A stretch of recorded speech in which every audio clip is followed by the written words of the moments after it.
어떤 사람은 어릴 때부터 이런 말을 듣습니다. 머리는 정말 좋은데 왜 끝까지 못하니? 잠재력은 엄청난데 결과가 왜 이래? 조금만 더 노력하면 정말 잘할 텐데. 그런데 여러분, 혹시 이런 생각 해보신 적 없으신가요? 정말 그 사람은 노력을 안 했던 걸까요? 아니면 우리는 그 사람의 뇌를 잘못 이해하고 있었던 걸까요? 오늘 이야기의 주인공은 전 세계 수백만 명이 시청한 How to ADHD 채널의 제작자 제시카 맥케이브입니다. 그녀는 한때 자신의 인생을 실패작이라고 믿었습니다. 하지만 지금은 수많은 사람들에게 희망을 주는 사람이 되었습니다. 도대체 그녀에게는 무슨 일이 있었던 걸까요? 안녕하세요. 밑바닥 깊은 무의식까지 쉽게 풀어주는 밑바닥 심리학입니다. 여러분, 해야 할 일을 알면서도 시작하지 못했던 적 있으신가요? 분명 계획은 세웠는데 막상 시작하려고 하면 몸이 움직이지 않습니다. 중요한 약속을 잊고 마감은 항상 마지막 순간에 겨우 끝내고 하루가 끝나면 또 스스로를 탓합니다. 나는 왜 이것밖에 안 될까? 왜 이렇게 의지가 약할까? 많은 사람들은 이런 모습을 보며 게으르다고 말합니다. 하지만 뇌과학은 조금 다른 답을 내놓습니다. 오늘은 실제 ADHD 당사자인 제시카 맥케이브의 삶을 통해 우리가 오해하고 있었던 ADHD의 진짜 모습을 이야기해 보겠습니다. 제시카는 어릴 때부터 똑똑한 아이였습니다. 새로운 것을 배우는 속도가 빨랐고 흥미가 생기면 놀라울 정도로 몰입했습니다. 하지만 동시에 이상한 점도 있었습니다. 숙제를 자주 잊었습니다. 물건을 계속 잃어버렸습니다. 관심 없는 수업은 아무리 노력해도 집중하기 어려웠습니다. 그런데 성적이 괜찮았기 때문에 주변 사람들은 크게 걱정하지 않았습니다. 원래 조금 산만한 아이겠지, 크면 괜찮아질 거야, 그렇게 모두가 생각했습니다.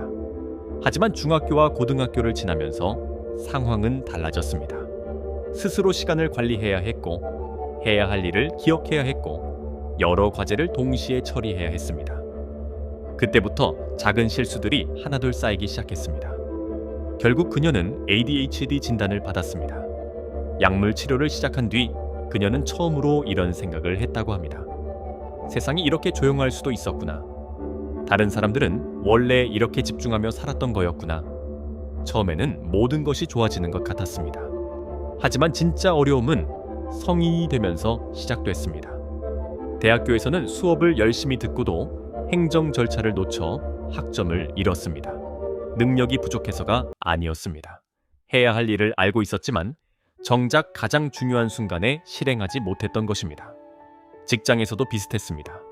능력이 없어서가 아니라 일정을 관리하지 못하고 우선순위를 정하지 못하고 중요한 일을 제때 처리하지 못해 여러 직장을 옮겨야 했습니다.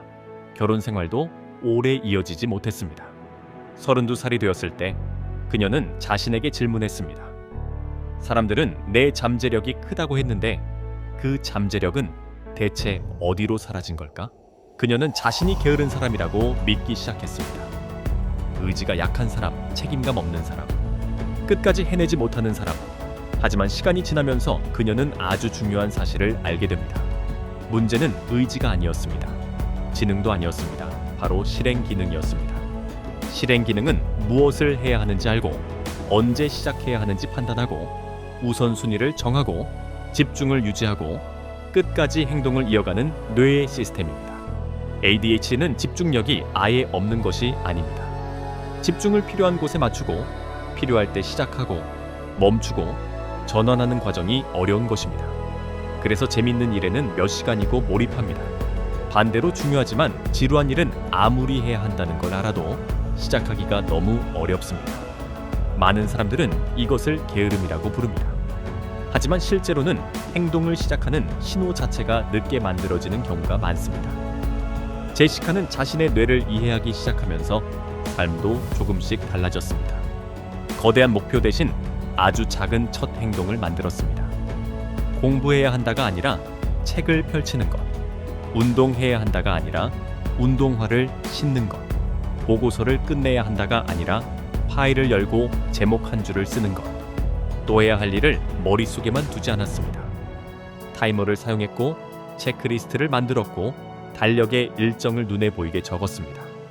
자신의 의지를 믿기보다 자신의 뇌가 움직이기 쉬운 환경을 만들기 시작한 것입니다. 그리고 그 경험을 세상과 나누기 위해 How to ADHD라는 유튜브 채널을 만들었습니다. 한때 자신의 잠재력이 사라졌다고 믿었던 사람이 이제는 수백만 명에게 자신의 잠재력을 찾는 방법을 알려주는 사람이 된 것입니다. 혹시 여러분도 오랫동안 이런 말을 들으셨나요? 왜 끝까지 못하니? 마음만 먹으면 할 수 있잖아. 조금만 더 노력하면 되는데. 그렇다면 이제 질문을 바꿔보셨으면 좋겠습니다. 나는 왜 의지가 약할까? 가 아니라 내 뇌는 어떤 환경에서 가장 잘 움직일까? 잠재력은 사라진 것이 아닙니다. 아직 자신의 뇌를 사용하는 방법을 배우지 못했을 뿐입니다. 오늘 영상이 도움이 되셨다면 좋아요를 눌러주시고 밑바닥 깊게 가라앉은 무의식을 심리학으로 쉽게 풀어드리는 이야기가 궁금하시다면 구독도 부탁드립니다. 다음 영상에서는 더 흥미로운 심리학 이야기로 찾아뵙겠습니다.